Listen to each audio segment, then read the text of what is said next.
Hey, welcome to Let It Be. I'm Vanessa, and this is my little corner of music YouTube. Now, today I'm going to do something a little bit different, which I know I say that sometimes about different things, but this is it's sort of a once in a lifetime kind of event that I recently went to. So I'm going to talk about it a little bit because, of course, there were records involved and I brought home some new ones.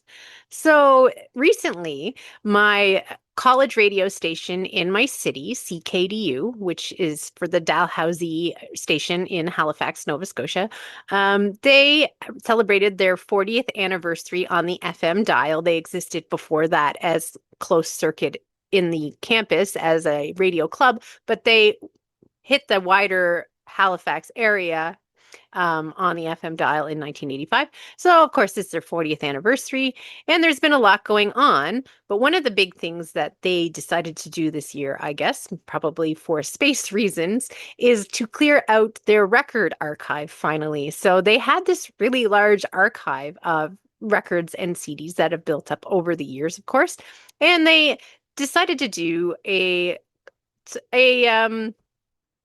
a purge, obviously. And I know that a lot of what they were keeping, I think they kept a lot of the local stuff, I think, of course, but they decided to get rid of a lot of the extra stuff that didn't necessarily have local significance, or I guess I don't know what the parameters were for everything they kept, but they did get rid of a lot. Anyway, long story short. And so what they did with that is they had an event last week where they had basically an open house at the Dalhousie Student Union building. And from 10 to 6, you could come and you could look through all the records. And they were calling it a giveaway, but it was by donation. So they gave you a suggested donation based on the pile that you brought to them. And then you would choose what you wanted to give for these records. So, yeah, of course, I had to jump on that. It sounded really interesting. I had no idea what to expect as far as what would be there or what condition anything would be in or how many people would be there or any of that. So, I didn't really know exactly what I was getting myself into, but I knew I had to check it out. So, I got there just after it opened up at 10. Just I had some other things that I had to do first. So I didn't quite get there right when they opened things up, but I was pretty close. And already when I got there, it was packed with people. So they had a bunch of tables around and they had just boxes of records, just for all of us to go through. I don't know, thousands of records. And when I first got there, there wasn't really anywhere to sneak into to start looking other than this one box at the end. So that's where I started. And I got through that pretty quickly. Actually found something in that first box. So that was encouraging. And then I got to a second box. But then after that, I was a bit stonewalled from everything for a few minutes. I was kind of just wandering around trying to find an in to get into the boxes. And I finally did. And I got through if not all of them, eventually I got through most of them. And they weren't necessarily organized. Some were somewhat alphabetical, some were not. Some were sort of sorted by a genre or two, but some were not. Like you really didn't know what you were going to see when you went into the boxes. And sometimes the boxes were facing the wrong way. So you had to go around the table to try to sneak your way in to look at them the right way, or you just had to settle with looking at all the back covers and trying to see what you could find. But anyway, it was so much fun though. Despite it being, not the most organized search, it was like treasure hunting because there was so much stuff that was unexpected or things that you just never heard of in a lot of cases. Like they had a really large collection of unique things because the whole MO of this station has always been to play and talk about things that the other radio stations weren't. So you weren't going to find big conventional albums necessarily at this. And for the most part, I didn't see many of you didn't see Rumors there, or you didn't see Led Zeppelin there, or anything like that. But it was just a lot of different stuff. And if you're looking for things that are outside of the box, it was just fantastic. And there were people with major piles of records. Like I got a solid pile, as you'll see, and I feel very happy with what I ended up getting and the amount I got. But some people were like, I don't even know how they were walking around and searching through everything comfortably. Because I saw this one guy, he had like a stack of records that was probably half his height. He was carrying around this whole thing, and it was just, that was a little excessive. But I mean, he was happy, so why not? There was no rules. It was just a free for all, basically. And it was really cool too because CKDU is a little special to me. It's I went to the sister school of Dalhousie when I went to university. So I didn't go to Dalhousie per se. I went to King's. I did the journalism program there. So I did a radio workshop in my last year, and we produced a show, and it ended up airing on CKDU. And I also toured around the station when I was in journalism school, and they told us all about how you get in on the station, which I really regret not doing at the time. I wish I had, because it's a community run station. So anyone in the community can do enough volunteer hours and do what they need to do to have their own show. And that's really reflected in the programming. They have all kinds of different stuff and in many different languages too. It really serves a lot of different populations in the city. And it's just a really wonderful organization. And anything I can do to support that is absolutely something I'm going to jump at. And yeah, so it's a special station, one I really should listen to more. I admit, I don't listen to much radio, so that makes it difficult. But if I was going to listen to the radio by choice, it would be CKDU. Can't always pick it up where I am, but still, online, there's no excuses, right? But yeah, so it was really special to go to this event and to see this archive. I had seen it before, obviously, when I toured the station, but not in this scope, and certainly not with the opportunity to take some of it home. So, anyway, without any more yammering about it, I'll show you what I got.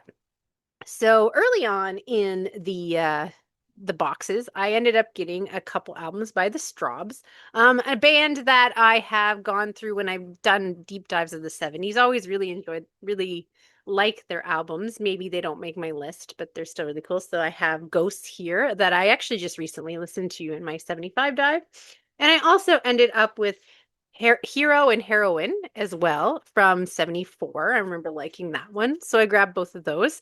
Now, as you see, these are not beautiful sleeves. There's like stamps on them, there's stickers on them with the date sometimes, and they're not in perfect conditions as far as sleeves. The records, for the most part, that I ended up with are quite nice. They are in the high VG to VG plus range, and so I can't complain about that. But the sleeves, yes, they're a little beat up. But I don't mind that. There's something charming about having this little bit of history on the sleeves, these stickers. I'm going to keep them on there because I like that they're there. I like the stamps. I like just that historical document that this was once in the collection of a very special radio station. So for me, it's not about, obviously, this would not be great on the resale market, but that's not what it's about for me anyway. So I enjoy that aspect of it. Now, I had this album by the Stranglers, Dreamtime, which I thought was one that I liked more than it seems from my ratings that I do. So I'll have to re-listen to that one. It was, you really had no time to think when you were grabbing things because there was such a frenzy and it was so competitive. So you saw something, you basically just grabbed it. Like I didn't check condition even right away until after I was done because there was no time. There was no time to look through my ratings or anything. You just had to make snap decisions and you just had to grab things. So that one, I don't know. Maybe that was one I could have left behind, but oh well. It's one record. And then we have And Other Tales from the Vinyl Jungle by the Nightmares and Other Tales from the Vinyl Jungle by the J. Giles Band, an album that I know I like because I heard it in the 1974 dive, I believe. So I grabbed that one. Also 10cc's the original soundtrack. This one I saw a few times actually. There was one of the few records where I saw multiple copies. And this one's really quite nice. Even the sleeve's in pretty good condition. But this is probably my favorite 10cc album, I would say, or if not, it's in the top two or three. So it's a great, really good album. And one I just listened to again for my 1975 dive that I'm just finishing up, which I'll have a video of eventually. But yeah, it's a really good album. And this is a different one, a solo album by Roger Hodgson, In the Eye of the Storm, from the band Supertramp, of course. Album I actually didn't get to in my 1984 dive, but I heard later because I went through Supertramp's catalog and I always enjoyed his songs. And in the 80s when he left, Supertramp eh, went in some not so great directions. So I wanted to see what he was up to, and I enjoyed this album, so I grabbed it when I saw it. This was actually the first record I found in that first box, and I couldn't believe it. Pussycats by Harry Nilsson, an album that has eluded me several times over the years since I've been trying to get it. I've almost gotten it so many times, but something went wrong. A variety of times. So finally, it is mine, and it's pretty nice copy too. So I was happy about that. Now, this one's a bit out of left field, I'm sure. It's going to seem that way. It is by Stars, and it is Violation. Now, this band I sort of was vaguely aware of, but I ended up reading this book this year, and it was about the hard rock revolution of the late 70s, and it tied together the stories of Kiss, Stars, Cheap Trick, and Aerosmith. Now, I think the author originally wanted to write a book about stars more than anything, and they just had to come up with a way to make it a little more marketable because they're not a super popular band. Like, not a lot of people really know about them or know of them even. So I guess maybe they had to bring in the other bands to make it more of a marketable book. And it worked because I don't know that I necessarily would have known about it or even picked it up if it was just a book about stars, but the everybody else in there appealed to me. So I picked it up and it's a really good book. And he does tie together, they are connected. He does tie together their stories well, but it's just kind of funny. But it put Stars on my radar, and I ended up listening to their albums. And this was my favorite of their albums. I really loved Cherry Baby, super great, sort of hard rock, poppy, kind of catchy song. So yeah, I saw that there, and I was like, hey, I'll grab that for next to nothing, right? Now this one, Mott the Hoople, I actually own on CD, but I have every other Mott the Hoople album that I own, which is almost all of them on vinyl. So it's just kind of one of those things where you have one of the collection in a different format. It's nice to have them all in the same format. I don't know, maybe that's a little too much, but anyway, this one's got a lot of stickers and things. But I think that adds to its charm, and especially where it's not my only copy of the album, I don't mind too much. Now, I got a few in that vein. So I also got their first album without Ian Hunter, just as Mott, which I also recently heard in the 1975 dive and surprised me. I didn't really know what to expect from those post Ian Hunter Mott albums. So I enjoyed that quite a bit and I thought, well, why not grab it? They had one after it too, but I've never heard that and I'm not sure if I like that or not. So I left it behind, maybe regrettably, but it is what it is. And next I have Dog and Butterfly by Heart, who I'm actually doing a deep dive of right now, just as a little, I don't know, I guess a preview for a future video. I am planning to make a ranking of the band, and I'm well underway working through that now. So with this album stood out. They had a few of their other ones too, and I'm not going to say which ones, but they're ones I didn't like as much. So obviously I left those ones behind. But I guess it's a bit of a spoiler that I do like Dog and Butterfly to at least some degree to pick it up. Now this got a bit mixed up, but this is the another Mott the Hoople album, and this is their debut. One of the few that up to this point I didn't own, so it's not my favorite. It's kind of an early formative album. They hadn't really found their sound yet, and that's true for quite a while for them. But for this purpose and given the circumstances, I grabbed it anyway, and I guess it's being a bit of a completist, but I've almost got them all now, so I had to complete that collection. And next is Lawyers in Love by Jackson Browne. One of those rare 80s albums by a primarily an album, or sorry, an artist known primarily for their 70s output that I think really works. Like I think this is a really good 80s pop album from him, and I was happy to find it. And I was a little surprised to find it because it's a bit more of a conventional find. Um, compared to a lot of what they had. But I think maybe before they went to the FM dial, they had more of those slightly more conventional albums because they maybe didn't have the same mission statement that they did after they went on air in 85. So I don't know. Now, the next two are the only two that I haven't heard before grabbing them from this. I do know the band and I really like everything I've heard from them so far. So I just snatched these up, and hopefully I also like these albums. So these are by the band Crack the Sky, and this is Safety in Numbers. I've heard all the albums surrounding this one, and I like them all. So the odds are good here for this one being one that I like as well. But this one's a little more of a chance because I didn't realize when I grabbed it that it's quite a bit later in their catalog. It's 1989. So I'm not sure what to expect from this Crack the Sky album from the Greenhouse, but I guess we'll see. Who knows? It might be great. Who knows? Yeah, so I was a bit surprised to find those. I kind of thought that they were a band that didn't really necessarily reach Canada, but I guess I've been wrong because these are the second and third albums I found from by them recently out in the wild in my city. So, and my dad also said he used to have a couple albums by them back then. So I guess they had more of a reach than I realized. But anyway, that was cool to find those albums.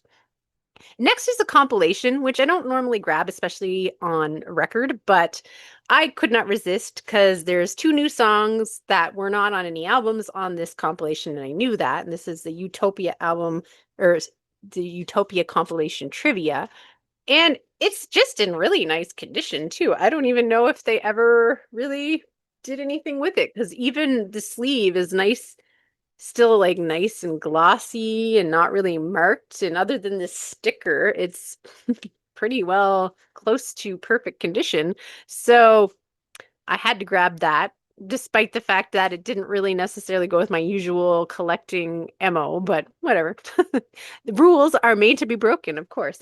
Now, this was an exciting one. I found Nearly Human by Todd Rundgren, which is an album that I really love. It's one of my favorite albums to put on when I'm cooking dinner. Over the last year, been listening to it a lot. I do actually own it on CD, but my CD copy is not in the most amazing condition. I ordered it online and I felt like the sellers sort of pushed the definition of the condition grading that they gave it, but it wasn't worth disputing because it still technically fell under that. But anyway, all that being said, has always been hoping to find a copy of it on vinyl in my travels. I wasn't going to like go crazy looking for it, especially where I already had it. But when I come across it at this sale, I was pretty excited. It was sort of unloved in a box there, sort of off to the side. I saw someone walking around with a Wizard of True Star. So I was wondering if maybe there was more Todd to be found in the bins. And sure enough, there was, because there was a few others as well, but I already had them. So left those behind. But anyway, and last but not least, I have Field Day by Marshall Crenshaw, just really enjoyable album, a follow up to his debut, which I also really like. So I was happy to find this. I didn't have it already, of course, so it was good to pick it up. So anyway, yeah, I think I had a pretty successful haul. I ended up with, I believe, when I counted it out, I think it was 18 records. And when I went to the desk to get my suggested donation, the guy was just like, no, just whatever you want to give. So I gave all the money that I brought, which wasn't really sure what to expect as far as like what they would be wanting for anything, but I ended up giving them $40. So I got all these records for $40, and that is can't beat that at all. And like I said, Conventionally, some of the sleeves are not in the most amazing condition if you're going to grade them, but that doesn't matter too much because, like I said, I love having this piece of history, and I am so glad I went. Even if I'd found half of these records or not really even that many, it still would have been such a fun experience. Everybody was so nice, and it was like just being out with people who were like-minded, and it was like a community event, for music lovers and vinyl nerds. So it was such a good time. I'm so happy that I was there, and yeah, no regrets at all. And I would have regretted not going. So anyway, yeah, I just wanted to talk about that. It was just a fun event. And if something like that happens in your area, I absolutely recommend going because it's a great time. Anyway, till next time, bye.